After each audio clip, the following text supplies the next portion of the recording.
ఇవాళ పసుపు నిజామాబాద్ పసుపు బంగారంతో పోటీ పడుతుంది. ఆ ఎల్ల ఒక క్వింటాల్ నిజామాబాద్ పసుపు అమ్మితే తులం బంగారం కొనుక్కునే పరిస్థితి ఉండే. క్వింటాల్ పసుపు మార్కెట్లో అమ్మి తులం బంగారం కొనుక్కొని ఇంటికి వచ్చేదని పెద్దలు చెప్పేటోళ్ళు. ఇక్కడ చెరుకు కానీ, ఇక్కడి పసుపు కానీ, ఇక్కడ వరి ధాన్యం కానీ, ఇక్కడి వ్యవసాయం తెలంగాణకే కాదు దేశానికే ఆదర్శం. నేను రైతు ధర్నాకు వచ్చినప్పుడు చెప్పిన, హర్యానా పంజాబ్లో ఏ విధంగా పౌరుషంగా రైతాంగం కొట్లాడుతుందో, రైతుల సమస్య వచ్చినప్పుడు రైతాంగ హక్కుల కోసం, రైతుల గిట్టుబాటు ధర కోసం మొత్తం తెలంగాణ రాష్ట్రంలోనే మొట్టమొదట కదం దొక్కేది నిజామాబాద్ రైతాంగం. ఇక్కడి రైతుల్లో ఉన్న చైతన్యం, ఇక్కడ రైతుల్లో ఉన్న పట్టుదల పోరాటం దేశానికి ఆదర్శం.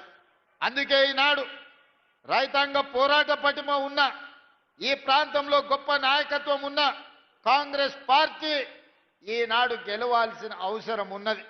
ఆనాడు ఎట్లయితే డాక్టర్ వైఎస్ రాజశేఖర రెడ్డి గారు, డి శ్రీనివాస్ గారి నాయకత్వంలో వాళ్ళిద్దరి జోడీలో 2004, 2009 ఎన్నికల్లో కాంగ్రెస్ పార్టీ అధికారంలోకి రావడం మనం కళ్ళతో చూసినాం. అందుకే ఈనాడు ఖచ్చితంగా నేను ఈ వేదిక మీద నుంచి తెలంగాణ సమాజానికి మాట ఇవ్వదలుచుకున్నా. 2023 ఎన్నికల్లో నేను పిసిసి అధ్యక్షుడిగా, మహేష్ గౌడ్ గారు కార్యనిర్వాహక అధ్యక్షుడిగా 2023 నాడు కాంగ్రెస్ పార్టీని అధికారంలోకి తీసుకొచ్చినాం.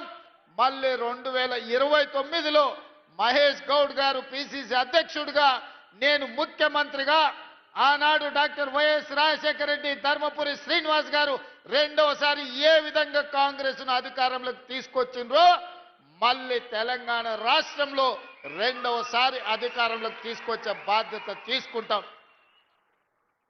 నేను పిసిసి అధ్యక్షుడు కాకముందు ఈడ రైతుల సమస్యల మీద నన్ను ఆహ్వానించి ఇక్కడ ఒక కార్యక్రమాన్ని ఏర్పాటు చేసింది. దారెంబట వేలాది మంది రోడ్ల మీదకి వచ్చి స్వాగతం పలుకుతే మధ్యాహ్నం 12కి రావాల్సిన నేను సాయంత్రం 5 గంటలకు సమావేశానికి వచ్చిన వేలాది మంది రైతులు ఆనాడు నిలబడి మీరందరూ ఆశీర్వదించారు కాబట్టి ఆ తర్వాత కాంగ్రెస్ పార్టీ అధ్యక్షుడిగా నాకు బాధ్యత ఇచ్చింది కాంగ్రెస్ పార్టీ.